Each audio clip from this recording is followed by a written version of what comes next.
ऐसा बड़ा भाई और बेटा भगवान सबको दे। एक हृदय स्पर्श कहानी। रामधन के चारों लड़कों को जब नौकरी मिल गई तो उसके खुशी का ठिकाना ना रहा।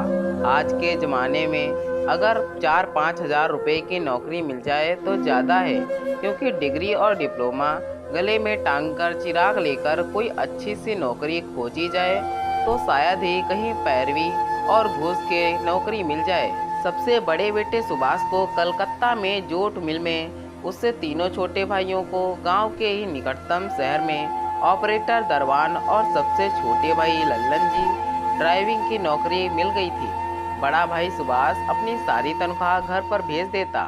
उसने बड़ी धूमधाम से अपने तीनों छोटे भाइयों की शादी भी करा दी। अपनी शादी के बारे में उसने कहा, पहले खेती बाड़ी खरीद लूं और एक अच्छा सा घर बनवा लूं, तब शादी के बारे में सोचूंगा। शहर में सुभाष एक गंदी गली में छोटे से मकान में किराए पर रहता था। अपना ख्याल बिल्कुल नहीं रखता था। चाहता तो जितनी तनख्वाह वह पाता था उससे अच्छे अच्छे कपड़े पहन सकता था, अच्छे से मकान में रह सकता था और अच्छा अच्छा भोजन कर सकता था। लेकिन वहीं उसे तो अपने गांव के भाइयों और परिवार की चिंता रहती थी। इधर उसके भाई बिरजू, सरजू और लल्लन अपनी सारी कमाई बैंक में अपने अपने नाम से जमा कर रहे थे। उनका विचार था, जब बड़ा भाई हर महीने पैसे भेज ही दे रहा है तो क्या ज़रूरत है अपना रुपया बर्बाद करने की। फिर जब अलग अलग होंगे तो अपनी ही कमाई के हिस्से लेंगे। वे भी अपनी ही तरह सुभाष के बारे में भी सोच रहे थे कि हम लोगों का बड़ा भाई भी पैसे बैंक में जमा कर रहा है, सिर्फ दिखावे के लिए हर महीने पैसे भेज देता है। जब उसके पास काफ़ी बैंक बैलेंस हो जाएगा तो हम लोगों से किनारा कर लेगा, किसी बड़े घर की बेटी से शादी कर मौज करेगा। उन्होंने अपने मुद्दे विचार पिता रामधन के कानों में दिया। पिता भी उनके विचारों से सहमत हो गए। अब उन सब की नज़र सुभाष के प्रति बिल्कुल ही बदल गई। जब वह गांव आता कोई भी भाई सलीके से बात नहीं करता। पिता बात बात पर हिसाब मांगता, कहता फलाना फलाना काम कर इतना रुपया भेजते हो, एक तुम हो कि महीने में 4-5 हज़ार रुपया थमा देते हो। खेती बाड़ी लेनी है, घर बनवानी है और तुम्हारी शादी भी करवानी है। घर के सबसे बड़े तुम ही तो हो।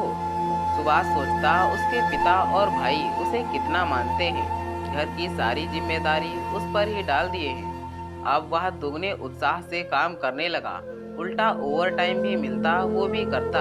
उसे बस यही चिंता रहती थी कि ज़्यादा से ज़्यादा रुपया घर पर भेज सकूं, ताकि मेरे परिवार को किसी बात की तकलीफ ना हो। मगर इसका बुरा असर उसके स्वास्थ्य पर पड़ा।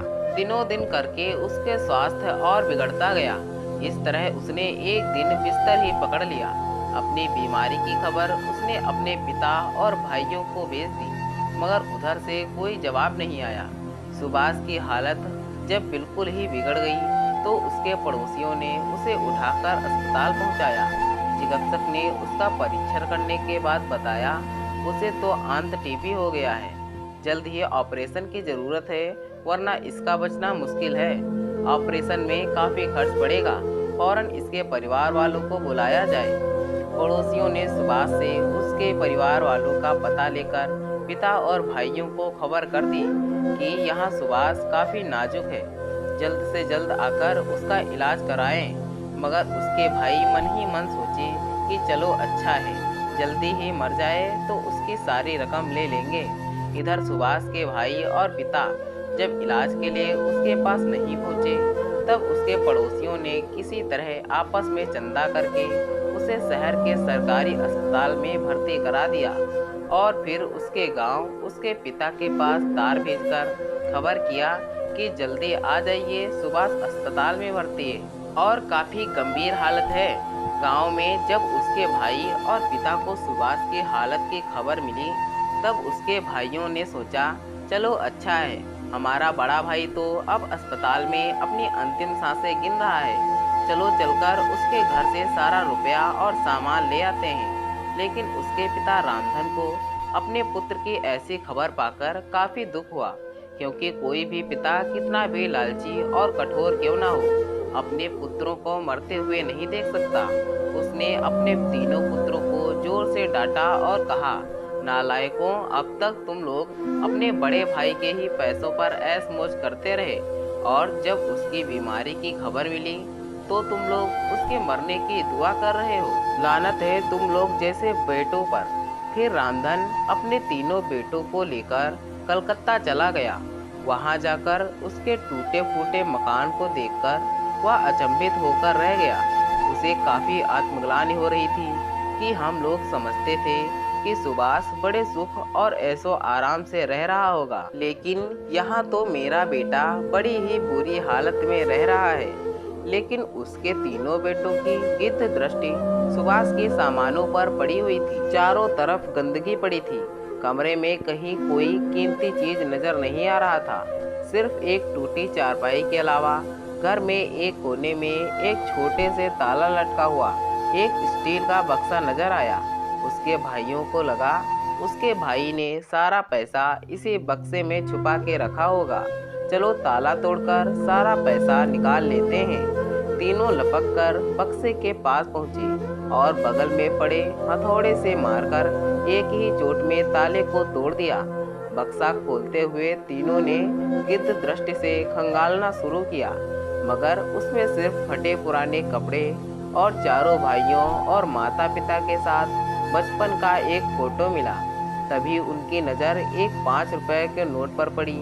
एक ने झपट कर उन 5 रुपयों को उठा लिया, बाकी के सारा बक्सा ही खाली कर दिया, मगर उसमें कुछ नहीं मिला सिवा उस 5 रुपए के नोट के। पिता रामधन ने अपने बेटों से उस 5 रुपए के नोट को लिया और कभी उस नोट को तो अपने परिवार के फोटो को देख रहा था। उनकी आंखों में झरझर आंसू बह रहे थे। उनकी छाती दर्द से फटे जा रही थी। उसकी हालत खराब हो गई थी, मानो कोई बहुत बुरी तरह से लुट चुका हो।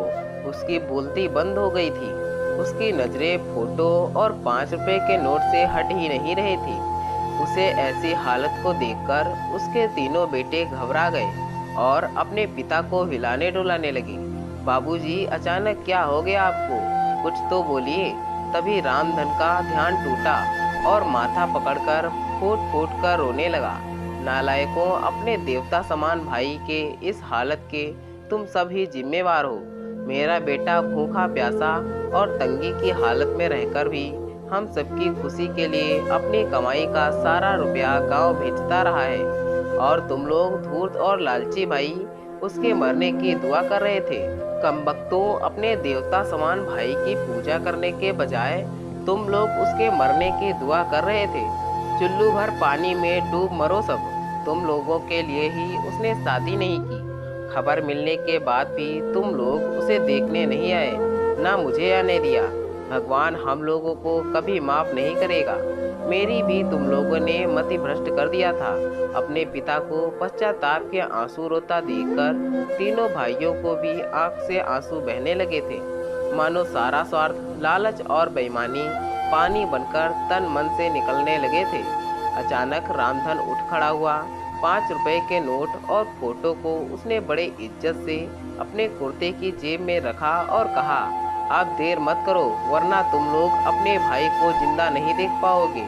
चलो जल्दी अस्पताल, हम लोगों की किसी भी कीमत पर उसे बचाना है। रामधन ने सुभाष के एक पड़ोसी को साथ लिया और किराए की कार द्वारा अस्पताल पहुंचे। सब लोग बेतहाशा दौड़ते हुए सुभाष के बेड के पास पहुंचे। उसकी हालत देखकर रामधन और उसके बेटों की छाती फटने लगी थी। सुभाष मात्र एक हड्डियों का ढांचा बनकर रह गया था। आंख गाल सब अंदर घुस गए थे। अपने पिता और अपने तीनों भाइयों को देखकर उसकी आंखें खुशी से चमकने लगी। उसकी आंखें भी आंसुओं से भरकर उसके चेहरा ही भिगोती हुई सफेद चादर को गीला कर रही थी। उसने बोलने की काफी कोशिश की, लेकिन आवाज ही नहीं निकल सकी। तुम कुछ मत बोलो मेरे बेटे, मेरे जिगर के टुकड़े, तुम चिंता मत करो, अब हम लोग आ गए हैं। बेटे, तुम्हें कुछ नहीं होने देंगे।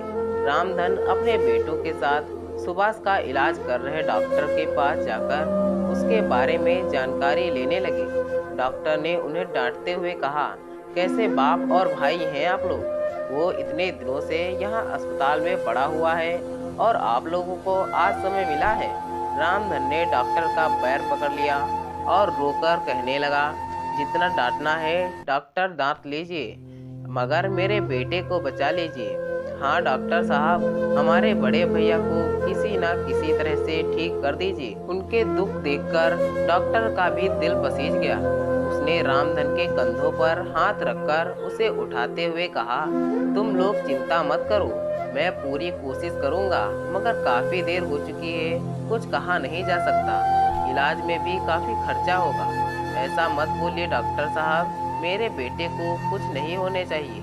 पैसे की चिंता मत कीजिए, जरूरत पड़ी तो अपना सारा जमीन, मकान और खेत बेच दूंगा, लेकिन उसे बचा लीजिए डॉक्टर। हाँ डॉक्टर साहब, आप पैसों की चिंता मत कीजिए, हम लोग अपनी सारी जमा पूंजी देने को तैयार हैं, लेकिन इनको आपको बचाना ही होगा। आखिर हम लोगों के पास जो भी है सब कुछ भैया का ही दिया हुआ है। ठीक ठीक, तुम लोग चिंता मत करो, मैं पूरी कोशिश करता हूँ। मैं दवाइयाँ लिख कर देता हूँ, तुम लोग फौरन उसे लाकर अस्पताल में नर्स के पास जमा करा दो। उसे प्रतिदिन फल फूल दूध की जरूरत पड़ेगी। अभी सिर्फ फल का जूस ही चलेगा, बाद में धीरे धीरे सब शुरू होगा। रामधन के दो बेटों ने मेडिकल हॉल से सारी दवाइयाँ लाकर नर्स को दे दिया।